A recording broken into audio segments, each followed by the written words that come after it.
siang. Dalam. Saya mau mengucapkan kata-kata yang akan jangan kaget ya. Siap-siap. Satunya siap-siap. Saya mengetahui. Mau biar ya.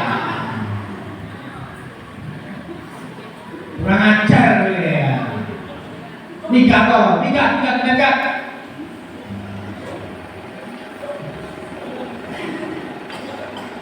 Nah, kira-kira kata-kata yang semacam itu mengenakan atau tidak? Bisa disebut najis atau tidak? Bisa disebut halal atau tidak?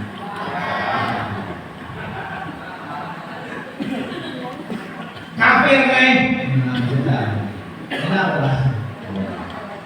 Terus kalau ada orang yang entah itu dari Katolik terus dari mualaf atau bukan mualaf ngocei kitab suci atau agama liyan sing digoleki mung eleknya dan jelek-jeleknya saja, yang baik-baik tidak pernah disinggung. Kira-kira apa yang dipikirkan itu? Itu pikiran najis atau pikiran piye? Najis ya. Kalau umpamanya saja ya, saya tidak dari hati. Aku katakan di Islam negaranya dulu aku ngorong yang milik dewa masjid. Kira-kira pikiran itu jelek kan? Iya. Nah aku ngajak Mas, ayo nawani Pak tokoh yuk aku duwe Pak Babi makan yuk. Najis ora? Bukan. Tergantung ada kayak belum orang najis lah ya. Ora dong. Nanti sore yang pasuran aku ngajar nanti mangan bareng. Duwe roti, aku duwe roti mau esuk hari itu suka ngendi? Suka Tanjung Karang, itu datang. Oh ini roti untuk Romo, ayo seneng lah juga. Nah, kalau itu saudara-saudari, soal najis atau tidak najis itu Tuhan Yesus di sini memberikan nasihat yang bagus sekali. Sesudah Tuhan Yesus mengkritik orang-orang Farisi dan ahli Taurat yang hanya menekankan sisi lahiriah. Nanti tadi kan dia mengatakan ngomong sama Yesus, Yesus, murid-murid itu kok makan dengan tangan najis, kan? Ya, tidak membasuh tangan dulu sebelum makan. Ya, pikirannya mau Farisi itu. Terus masih ada aturan-aturan yang lain yang mengatakan soal mencuci cawan, kendi, dan perkakas tembaga. Dan kalau pulang dari pasar, kalau tidak mencuci tangan dulu, tidak boleh makan. Itu najis, ya, itu najis. Tapi semuanya hanya sisi luar saja. Maka Tuhan Yesus lalu mengkritik ini. Benarlah membuatlah pilih saya tentang kamu, hai orang-orang munafik. Sebab ada tertulis, bangsa ini memuliakan aku dengan bibirnya, padahal hatinya jauh daripadaku. Jadi orang Farisi dan ahli Taurat itu cuma memberi nasihat. Kalau pulang dari pasar, cuci tangan dulu, baru makan. Tembakamu, cawan-cawanmu, alat-alat yang lain harus dicuci dulu. Tidak boleh tidak. Ya ini sebenarnya bagus juga loh. Waktu zamannya COVID kan kalau orang dari pasar itu cuci tangan dulu, mandi dulu, baru makan. Nek bar masak, yo alat-alatnya masak, yo dicuci dulu loh. Iya. Nek bar makan, piring-piring, sendok-sendok, gelas-gelas, dicuci dulu loh, cuci dulu loh. Iya. Nah orang dicuci ya memang rasa hati itu. Ini orang sih pernah dicuci, bar mana? Oh, untuk sekolah tas. Nah, ini tidak salah, tetapi orang-orang yang Farisi dan ahli Taurat itu ditekankan itu adalah aturan agama. Kalau sampai tidak melakukan itu berdosa, maka Tuhan Yesus mengatakan, kamu hanya memuliakan Allah dengan bibirmu, tapi hatimu jauh dari Allah. Maka kalau mengikuti ini, yang naik surga apa ya? bibirnya saja. Karena yang manusia bibirnya saja, jadi nanti bibirnya dipotong, masuk surga sana, ini hanya tetap di dunia ini.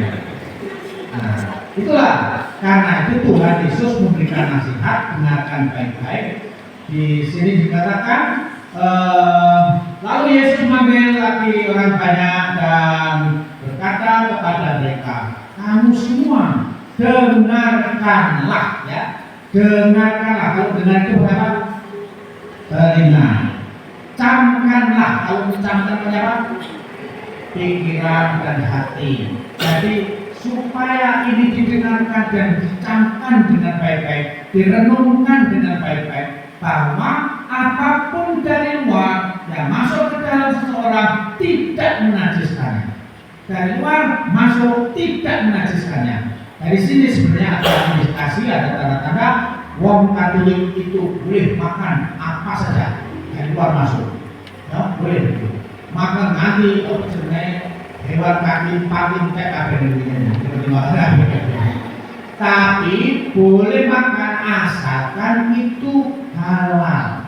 Kalau yang dimakan contoh saja namanya wedhus atau ayam, tapi hasil dari curian, ya, iwake pancen enak, tapi itu sebenarnya najis, sebenarnya najis itu. Karena berasal dari mana? Dari hati, dari pikiran yang jahat itu tadi. Dari keluar aku tak jiko pitike Pak Kromo kan dari wong ora ono tak jiko tak blen meneng bae.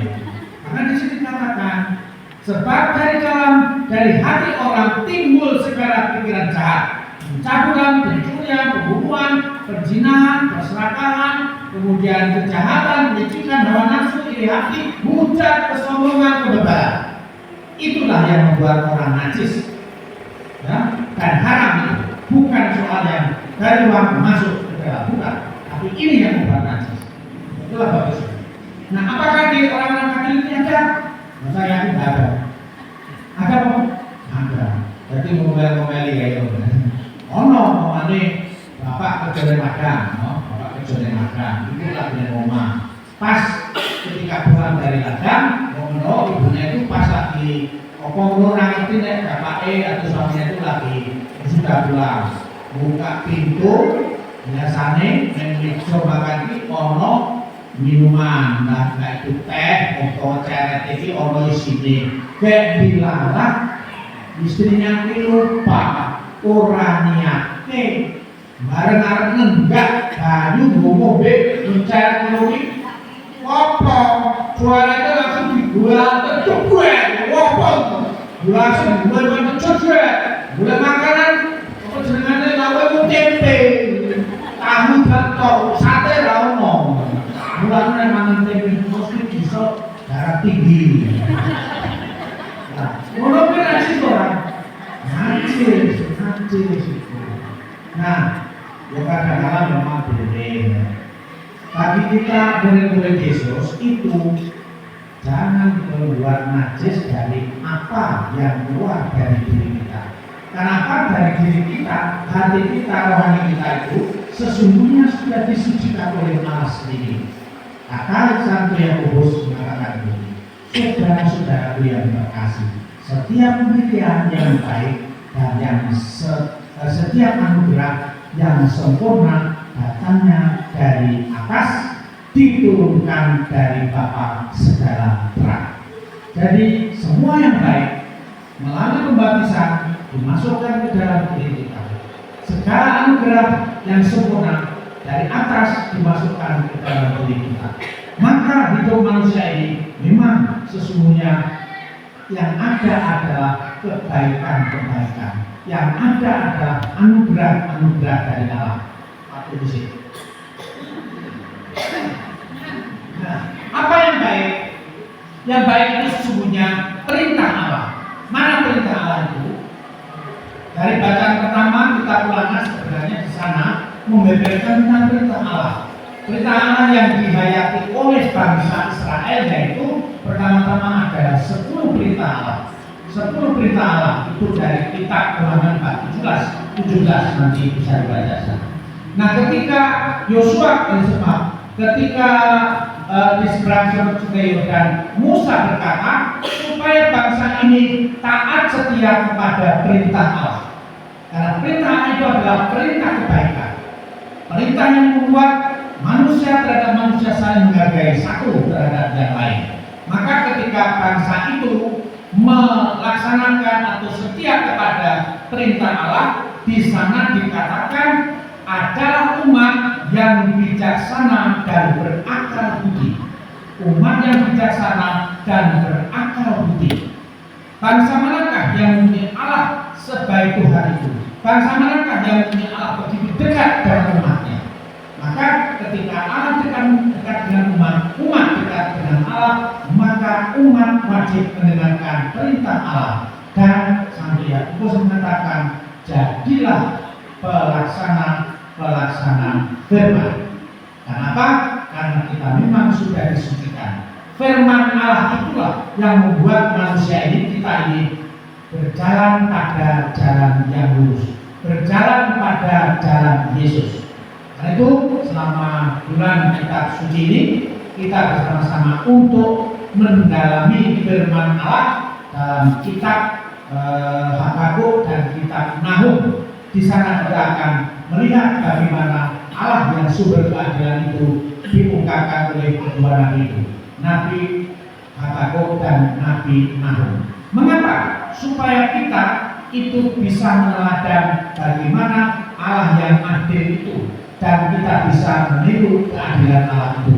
Jadi jangan sampai dari mulut ini keluar kata-kata hujat, dari mulut ini keluar kata-kata sumpah serapah, dari mulut ini keluar kata-kata yang menjelekkan orang lain atau bahkan agama orang lain.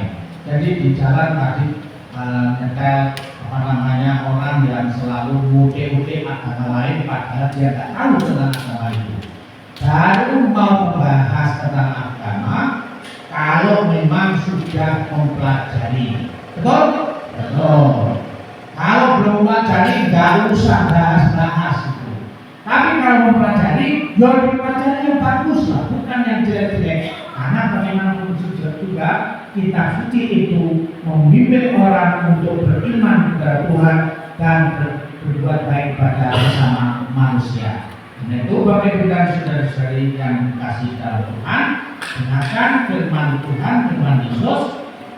Apapun yang dari dalam masuk ke dalam diri kita tidak menajiskannya, tetapi yang keluar dari kita itu yang menajiskannya. Sebab dari hati orang timbul segala pikiran jahat, pencabulan, pencurian, pembunuhan, kejianan, perzinahan, keserakahan, kejahatan, kelicikan hawa nafsu, iri hati, hujat, dan kesombongan. Tetapi dari diri kita yang harus adalah cinta kasih, saling menghormati, saling menghargai, saling menolong, saling mengerti, saling membantu, dan seterusnya. Itu yang harus kita tanamkan dalam diri kita. Dalam bahasa Inggris, mari kita bersama-sama membangun sikap yang namanya willing to help. Willing to help. Willing to help itu ialah bahwa dari pikiran, dari hati kita itu selalu ada kerinduan untuk menolong dan melakukan sesuatu yang baik. Itulah ajaran agama kita, ajaran dari kitab suci yang kita imani, kita tanamkan. Semoga Tuhan memberkati kita. Amin. Mari kita bangkit berdiri, kita berbalik menghadap kita dalam doa aku percaya.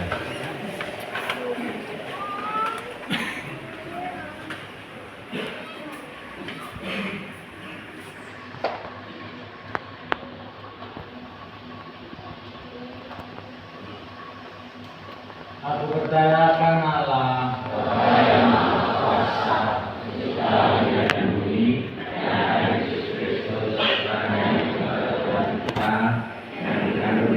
Kudus, baik kami